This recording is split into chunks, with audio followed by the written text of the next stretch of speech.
Buenos días a todos, mi nombre es Alfredo Esteban Tadeo Noble y hoy vengo a hablarles sobre las prácticas sostenibles de manejo forestal.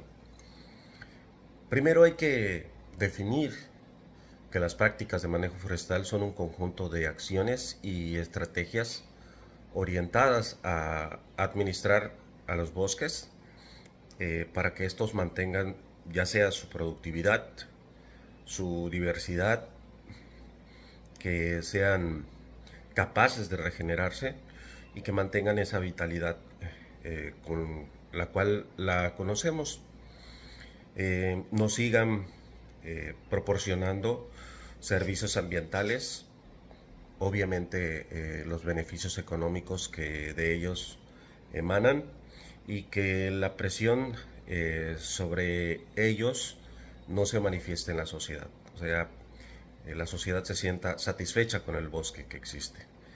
Esto puede ser en el uso presente y también para los que deseen hacer el mismo o un uso distinto.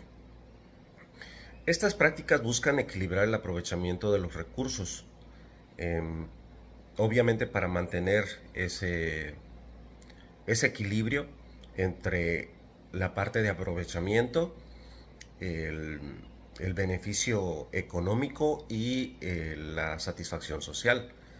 En muchas localidades todavía a la fecha de hoy eh, tienen pues dependencia de los bosques, por lo que es importante reconocer que una parte fundamental para que se dé el manejo forestal es la permanencia del hombre en este sentido. Bueno, ya que sabemos qué es y para qué sirve, bueno, pues hay que hablar de cuáles son las principales prácticas sostenibles dentro del manejo forestal. Hay que saber que a veces muchas de ellas son tendenciosas hacia algunos aspectos, por ejemplo, la conservación, la producción, u otra que esta provea, por ejemplo, servicios ambientales, captura de carbono, etcétera.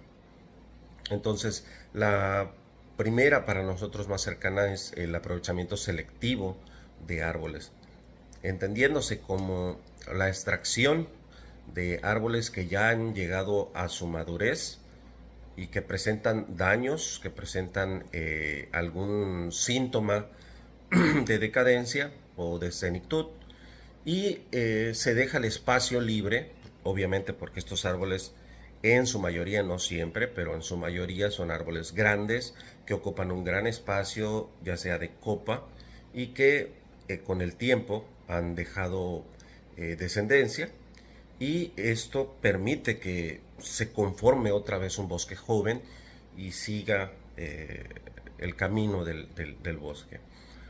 Otra parte que les mencionaba, la parte que es importante es la parte administrativa.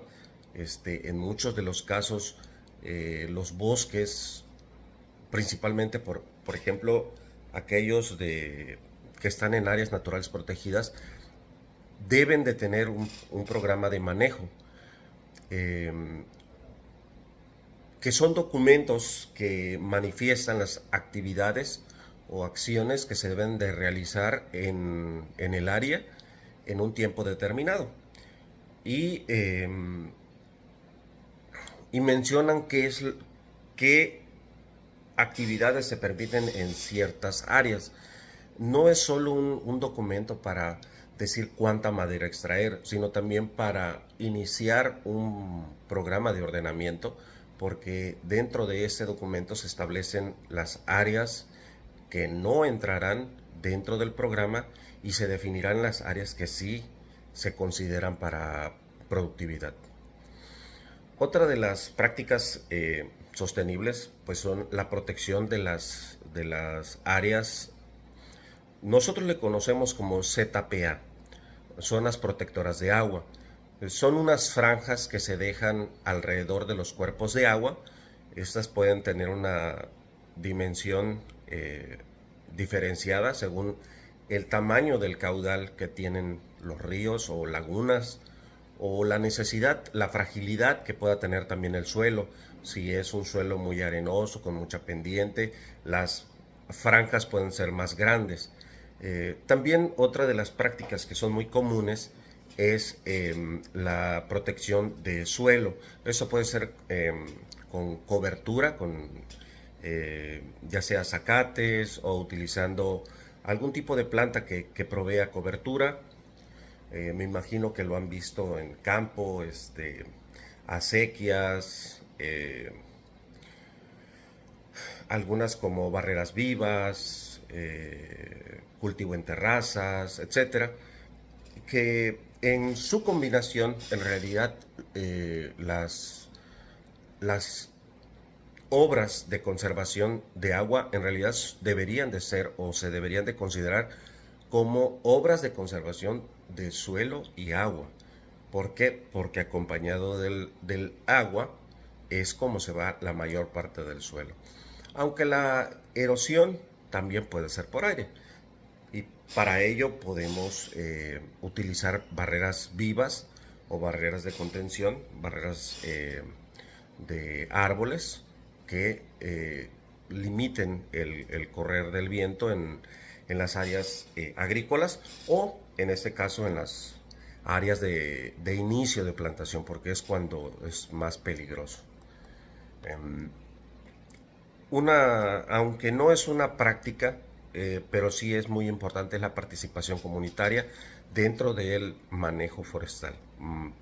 Es algo importante. El monitoreo y evaluación continua de nuestras áreas también nos lo permitirá. Hay otras actividades que pueden ser consideradas, por ejemplo, la apertura de claros en el bosque, en los en las selvas tropicales, por ejemplo, la protección de ciertos hábitats o ciertas áreas que se han detectado, la definición de áreas de alto valor de conservación, por ejemplo, por eso les decía que hay algunas que son más tendenciosas a la productividad, la eliminación de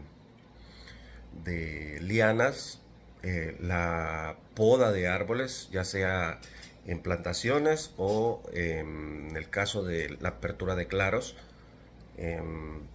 etcétera. Bueno, esas son algunas de las actividades que los técnicos forestales pueden realizar, pero una de las también importantes, que aunque se ha considerado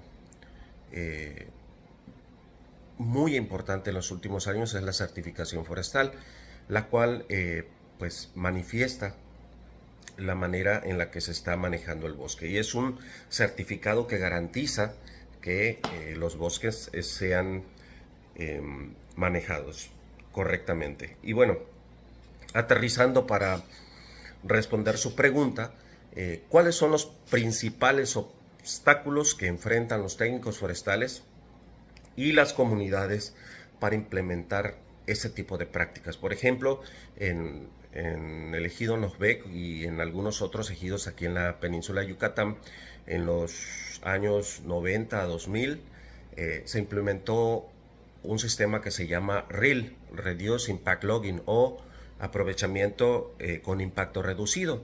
Hay algunas actividades que son particulares de este sistema, pero para ello se requiere mucho recurso porque hay que aperturar caminos, reducir el tamaño de los sistemas de extracción, por ejemplo los skidder, que son muy anchos, muy grandes, causan mucho impacto, a comprar un tractor agrícola modificado para poder extraer y reducir ese impacto. Entonces, el sistema se tiene que adaptar, y más adelante las mismas empresas que proveen este tipo de implementos pues van a empezar a reducir sus tamaños, así como también reducir el tamaño de un aserradero de disco, de motosierra, a un sistema de banda de casi menos de 2 milímetros, ¿no?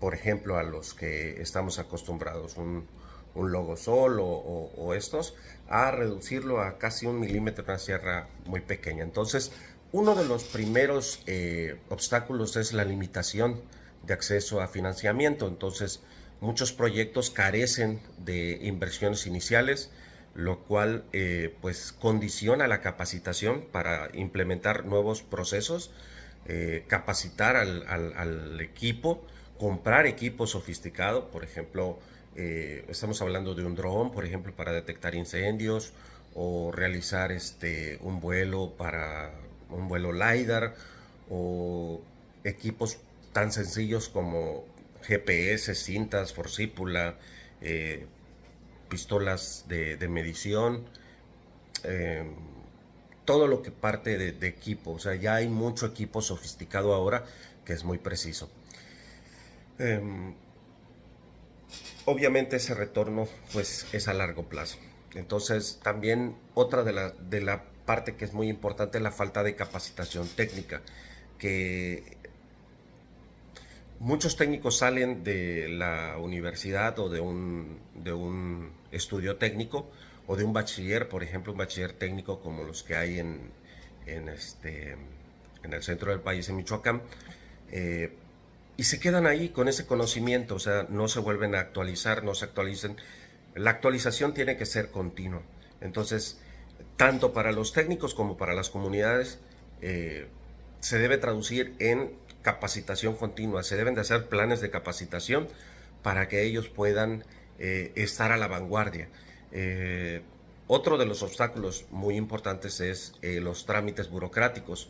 Los trámites muchas veces aletargan o ralentizan el accionar de las comunidades, y eso los desespera, y es por eso que muchas veces eh, comunidades que están dispuestas a entrar en el manejo forestal terminan por convertir sus tierras en zonas agrícolas, bajo el concepto de que si no me dejan aprovechar lo que es mío, entonces el bosque me estorba. Y es correcto. O sea, para mí es correcto, porque el bosque está ahí para que sea aprovechado, no necesariamente cortándolo, sino dándole un uso eficiente. Puede ser a través de bonos de carbono, puede ser a través de servicios ambientales, puede ser a través de cacería cinegética, puede ser a través de ecoturismo. O sea, aprovecharlo quiere decir sacar un provecho de ello, no explotarlo, que ese es otro concepto. Entonces, otra parte que es muy importante y que a veces no trabajamos es el extensionismo. El extensionismo quiere decir hacer la extensión de la universidad, hacer la extensión de la academia, ir al campo, trabajar con los campesinos, trabajar con los productores y ayudarles a fortalecer la estructura social. Eso quiere decir que muchas veces la organización por sí misma es una organización desorganizada, que probablemente funciona bien porque existen a lo interno algunos problemas, inconvenientes, y eso es lo que uno como técnico tiene que llegar a trabajar y buscar que la toma de decisiones, aún con esa desorganización, se lleve a cabo. Y poco a poco empezar a crear una dinámica de trabajo. Por ejemplo, muchas veces o en algunas ocasiones se llevan problemas sencillos a una mesa de la Asamblea General de Socios Ejidatarios, cuando probablemente ese problema lo pudo haber detenido el comisariado. O sea, el comisariado me refiero a las tres personas, o sea, tesorero, presidente y el secretario acompañado del presidente de vigilancia. Si ya es un problema más grande, bueno, puede pasar a la siguiente fase, que es un consejo de personas que se invitan. Y ya si es un problema mucho más grande, que no se puede tomar la decisión rápida, que ya impacta en las personas, bueno, se puede llevar al siguiente paso, ¿no? Entonces, también existen otras más, por ejemplo, la presión de actividades no sostenibles como la agricultura migratoria, la minería, la tala ilegal, que muchas veces contribuyen a la degradación de los ecosistemas. Tenemos, por casi ya es una canción conocida, cambio climático. eh, Tenemos incendios forestales, plagas, sequías, que ponen en riesgo las prácticas que nosotros realizamos. Por ejemplo, una práctica sería el repoblamiento con especies nativas que, aunque están capacitadas para establecerse exitosamente durante un periodo de lluvia, a veces ya no. Y eso pone en riesgo los ecosistemas, pone en riesgo la seguridad de las personas y pone en riesgo el trabajo de los técnicos.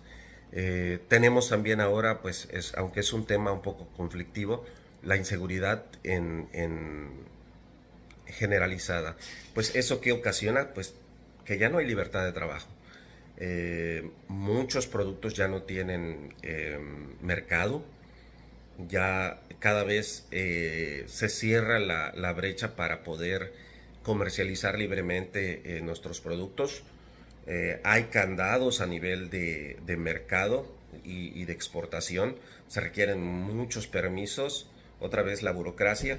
Se requieren certificados en ocasiones como FSC, el trámite de CITES, etcétera.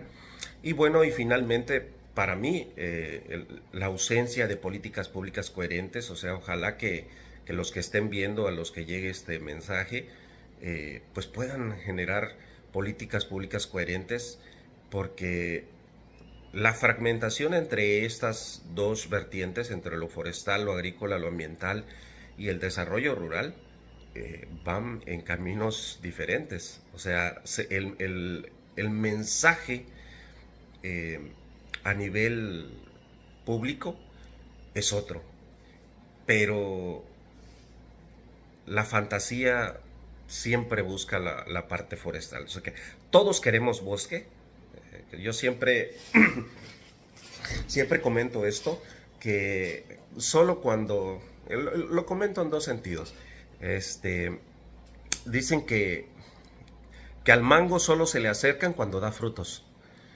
O sea, ¿qué quiere decir? Que a nadie le interesa un mango si no tiene mangos. Así de simple. Y lo otro es que todos quieren que en estos tiempos de calores, todos quieren la sombra de un árbol, pero nadie se atreve a sembrarlo, nadie se atreve a plantar un árbol. Entonces, ¿por qué? Porque dicen, ay, ¿para qué lo planto si el día de mañana ni voy a estar aquí? Sí, pero no lo hagas por ti, hazlo por los que vienen en el futuro. Entonces, ¿qué podemos hacer ya para finalizar? Fortalecer las capacidades locales, la gobernanza comunitaria, o sea, darles el poder verdadero a la comunidad de decidir por su territorio y por qué hacer en sus tierras. Buscar facilitar el financiamiento y los mercados verdes, simplificar estos procesos sin sacrificar el riesgo técnico, e impulsar políticas integrales que valoren el manejo forestal como una vía legal o legítima de desarrollo rural o desarrollo económico local, que sea integral, que busque la integración de todos los actores. Les agradezco mucho su atención. Mi nombre, les repito, es Alfredo Esteban Tadeo Noble. Soy doctor en botánica, especialista en manejo forestal y otras tantas cosas. Mi correo es alfredotadeo@gmail.com y mi número de teléfono es 983-126-6968. Estoy a sus órdenes, pueden venir a hacer servicio social, residencias, tesis, y también los invito a hacer la maestría en el Colegio de Posgraduados en el campus Campeche, donde ahora estoy adscrito. Saludos y yo trabajo para la Secretaría de Ciencia, Tecnología y Humanidades, que antes era CONACYT. Saludos cordiales.